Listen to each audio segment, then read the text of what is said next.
भाव गोटे बासनटे आम जब बारंबार माजिबू ताले सी सफा देखा चिक्कड़ देखा आम जो बासन को न माजी रखीदेबू ताहले से कौन हम चिक्कड़ हो पार ना। विद्यार्थी माने ओम जय श्री राम जय हनुमान।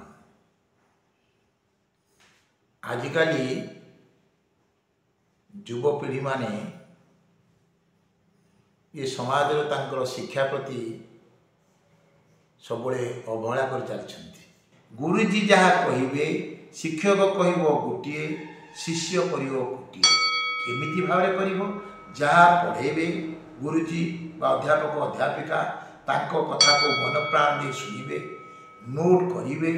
ता संगे बारंबार ता सहित जदि माजे रहिबे प्रैक्टिस करिवे बा अभ्यास करिवे ताहाले निश्चित भावे से माने उपयुक्त विद्यार्थी विद्यार्थिनी होई पारिबे। एथिपाई आमे समस्ते सजग रहबा दरकार। तार कारण होची विद्या यदि नाही किछि नाही। विद्यार्थी यदि उपयुक्त विद्यार्थी से पारिबो से सबुआड़े पूजा पाइब।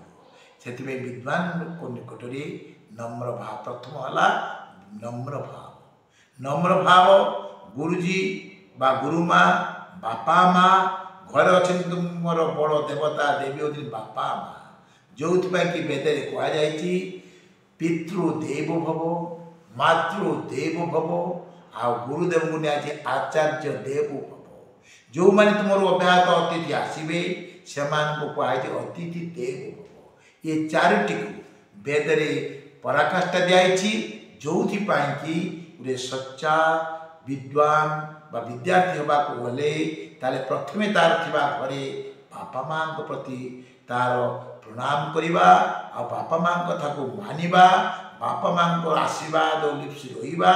ताहाले सी निश्चित भाव गोटे उपयुक्त विद्यार्थी होई पारिबो। सेपाई जो पांचटा लक्षण रही से पांचटा लक्षण को टिके ध्यान देना जदि प्रति टिके ध्यान दियंते तार निश्चित भाव से माने एक सफल सोपान पहुँची पारि तार एकमात्र कारण होची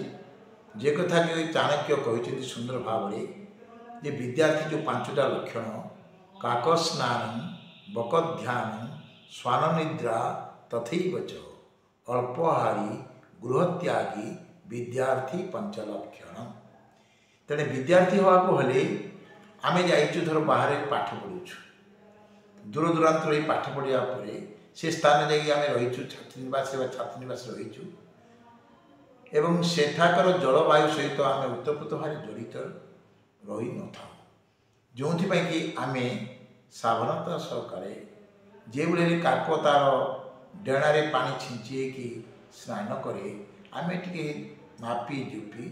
सेठाकर जलवायु सहित मिशिला परे आम से स्नान करवा उचित ये ना काक भली बेसी हानि बक कौन करे पोखरी घाटे दे पहुँचो एवं से लक्ष्य करे जे माछरा कुआड़ गति करुच्ची एवं से माछर गति को लक्ष्य करी एकाथरे खंप पकड़े से केवल फेल मारे ना। तेणु गुरुजी जिते अध्यापक हो बा शिक्षक हो अध्यापना करुवा समय तांको प्रति बक भली बक जो भाव ध्यान रखी था दृष्टि दे था से फेल मारे नहीं से भाव आमर अध्यापक अध्यापिका द्वारा अध्ययन प्रक्रिया प्रति तांकर दृष्टि रहिबा आवश्यक। स्वान निद्रा तथैव च स्वान अर्थ कुकुर तार निद्रा हूँ कम से भाई जो विद्यार्थी माने अध्ययन करने रही छात्रनिवास छात्रनिवास अंतेवास रही से सी जदि बेसी मात्रा खाई दियंती तार घुंगुड़ी निद मार एवं से पाठ पढ़ा प्रति ध्यान देवे ना आ बेसी मात्रा आलस्य रखिकी शुई आलस्य रखिले सी केबे विद्यार्थी उपयुक्त विद्यार्थी हो पार से कुकुर जी देले खाई संतोष हुए और तार अल्प निद्रा एवं अल्प निद्रा माने विद्यार्थी मानकर एटा गोटे लक्षण स्वान निद्रा काकस्नान बकध्यान स्वान निद्रा तथैव अल्प आहार ଅଳ୍ପ ଭକ୍ଷଣ କରିବ। କାହିଁକି ବେଶୀ ମୋତେ ଖାଇଦେଲେ ନିଦ ହେବ ଆଉ ପାଠ ପଢ଼ା ପ୍ରତି ରହିବନି, ଆଳସ୍ୟ ରହିବ।